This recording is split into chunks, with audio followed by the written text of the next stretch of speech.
In this video, we're going to talk about disability, what it really means, why disability rights laws matter, and how everyday design choices can decide whether someone is included or excluded.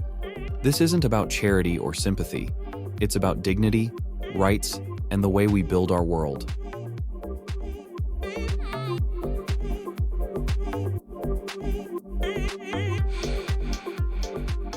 What do we mean by disability?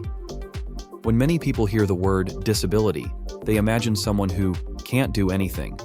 That idea is wrong and harmful. Disability is diverse. It includes physical conditions, like mobility or motor impairments, sensory disabilities, like blindness or deafness, cognitive and developmental disabilities, mental health conditions. Having a disability does not mean a person is helpless or unable to contribute. It means their body or mind works differently in a world that was mostly designed for one narrow idea of normal. A better way to think about it is this. Disability often shows up when environments, systems, and attitudes fail to include people. The problem is usually not the person, it's the barriers around them.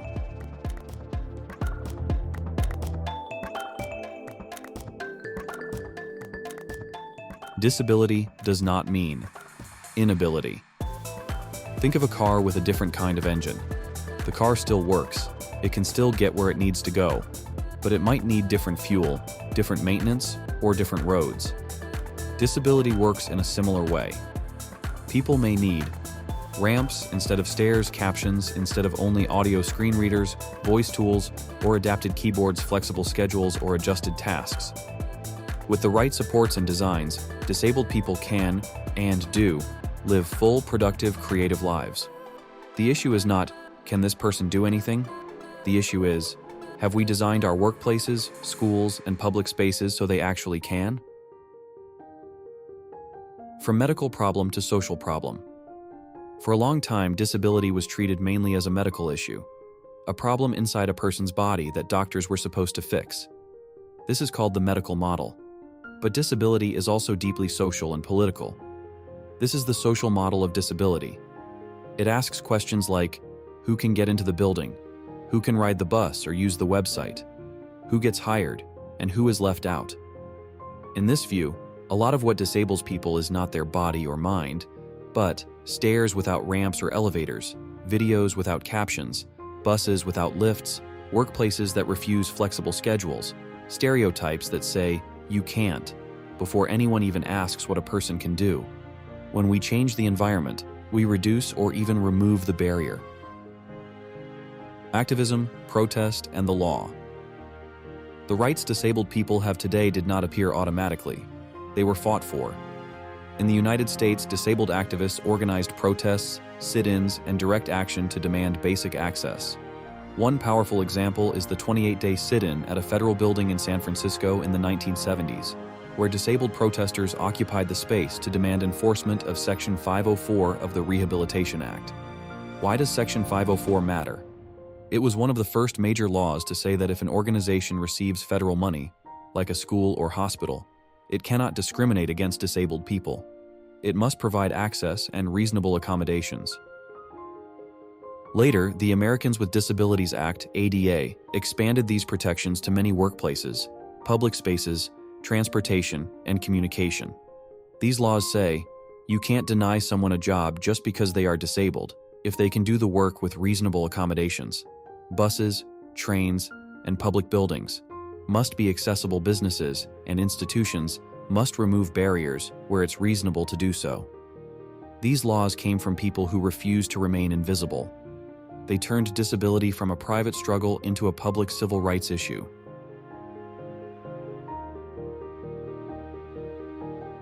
Universal design, when access helps everyone. Another key idea is universal design, planning spaces, tools, and systems so they work for as many people as possible from the start.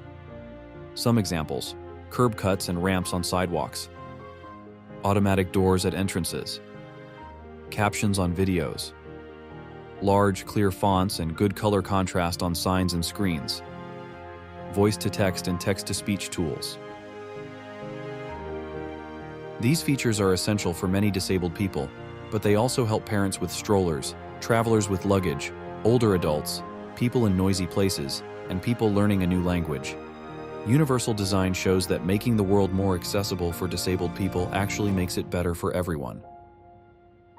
Work, poverty, and structural barriers.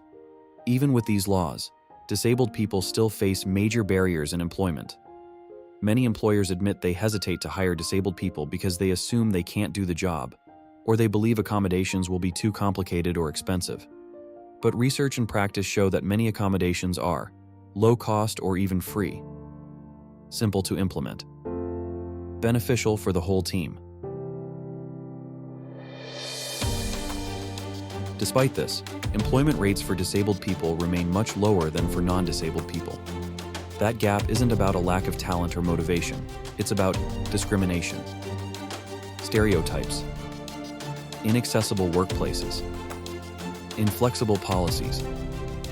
When workplaces change their designs and attitudes, they don't just help disabled people, they gain skilled workers and more inclusive cultures. Why this matters for everyday life. When you think about disability, try to notice all the small design choices around you. Is there a way into the building that doesn't require stairs? Can someone who is deaf or hard of hearing follow along with the video? Can someone with low vision navigate the website or signs? Can a person with chronic pain or fatigue work with a flexible schedule?